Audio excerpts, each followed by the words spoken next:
For a country like Saudi Arabia, with an abysmal record on human rights, the last thing the world might wish is nuclear capability. However, whistleblowers have already raised the alarm about the kingdom's clandestine nuclear program. In one of its latest reports, the Wall Street Journal has uncovered a facility constructed in a remote area in Saudi Arabia for extracting uranium yellowcake from uranium ore. While the name might tickle fancy, yellowcake itself is the crucial component for both nuclear power reactors and atomic bombs, and it's the latter that has created a cause for concern as Riyadh, under the de facto leadership of Mohammed bin Salman, might take the wildest of courses for handling even issues as simple as treating a mild critic like Jamal Khashoggi.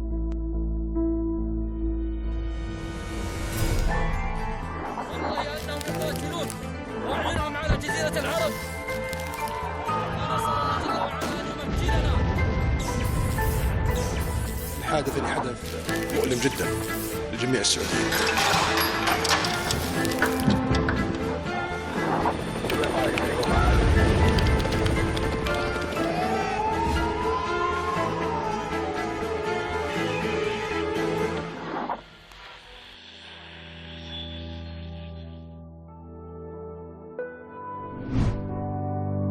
According to the Wall Street Journal, Western officials are now anxious about an unusual facility located near Al-Ula, a small city in the Saudi Northwest Desert, near a solar panel production area.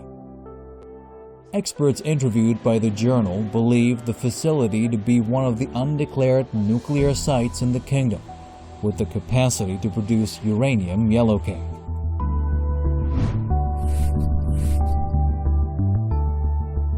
I think it should concern everyone if Saudi Arabia plans to or has already started extracting uranium yellowcake. Saudi Arabia is run by a genocidal regime that kills and oppresses people both at home and abroad. Frank Papillon, a former satellite image analyst at the Los Alamos National Laboratory in New Mexico, recently spotted a desert site that confirms the Journal account. The site has a checkpoint, towering security fences, and a big building about 150 feet on a side, and pools for the collection of uranium waste, a typical blueprint for yellowcake mills. To David Albright, the president of the Institute for Science and International Security, the facility is suspicious given its relative isolation in the Saudi desert and its long access route. This is a big deal because they're doing this all behind closed doors, and if you only want nuclear energy, then why all of the secrecy? Iran has said time and time again, come inspect our nuclear energy facilities where our doors are open, and here you have the Saudis not talking about it, openly saying we want to build a bomb, and then not sharing any details on this very clear nuclear project that's going on behind closed doors. We only really know about it from drone footage, information leaks, and MBS openly stating his desire to build the bomb. So it's definitely clear that there are nefarious purposes, and we shouldn't trust them with nuclear energy even. Whereas such underground activities have raised deep concerns, the White House seems not only unperturbed, but also quite content. In May 2019, a U.S. congressional committee issued a report according to which the Trump administration was allowing American companies to offer Saudi Arabia nuclear technologies without getting non-proliferation guarantees. After all, Saudi Arabia has a limited safeguards agreement with the International Atomic Energy Agency, the IAEA, that does not allow its inspectors to visit whenever they like. For that level of access, a country signs an additional protocol with the agency. But neither Saudi Arabia nor Israel has signed on to the IAEA's additional protocols, which safeguards against the proliferation of nuclear weapons. So first, I would like to say here that everyone should be very suspicious of the U.S. media's effort to promote the idea that China is the one responsible for helping Saudi Arabia develop its nuclear facilities. The U.S. media is on an anti-China tirade right now. And last year, the Trump regime approved the sale of nuclear technology and equipment to Riyadh, which they're using to construct at least 2 reactors. There are also reports over the past 2 years or so that Israel is contributing to the Saudi nuclear project.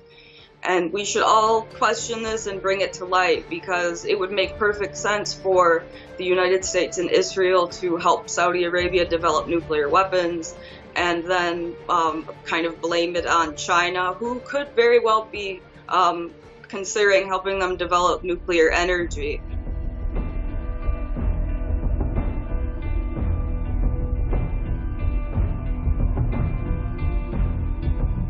Apparently, the Israeli regime's policy of nuclear opacity has set a poor example for the Saudis to follow.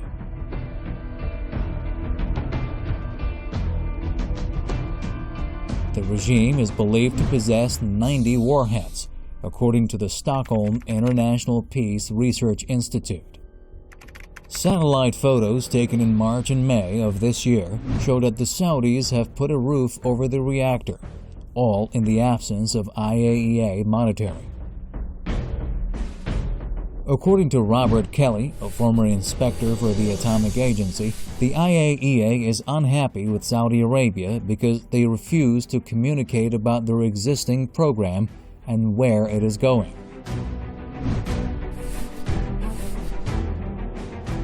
The reason it would be a cause of concern is that generally the Saudis can't be trusted. As a Democratic congressman said, if you can't trust the Saudis with a bone saw, how can you trust them with, something more dangerous, like a hydrogen bomb, The fact is, Riyadh has spent years developing its nuclear program with great interest in acquiring skills like uranium exploration, nuclear engineering, and even ballistic missile manufacturing.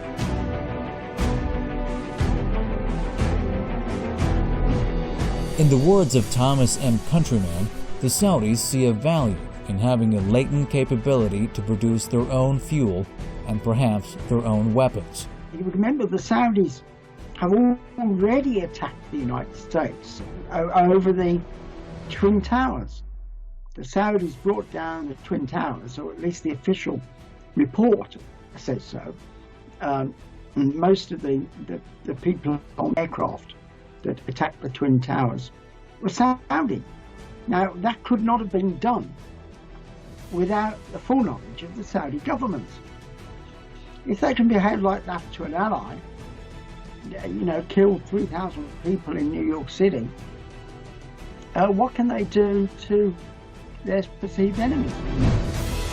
In 2019, the IAEA released updates on the Saudi National Atomic Energy Project, detailing a Saudi plan for building reactors as well as fueling them through the localization of uranium production. According to the document, Riyadh was looking for uranium deposits in its own territory, while collaborating with Jordan to make Yellowcake.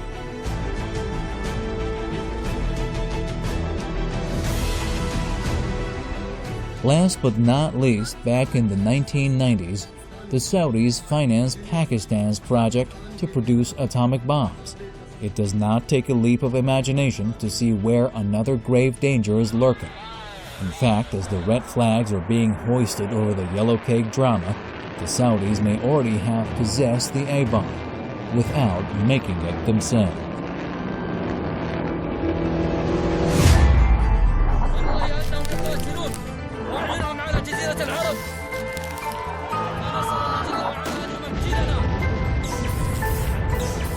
الحادث اللي حدث مؤلم جدا لجميع السعوديين.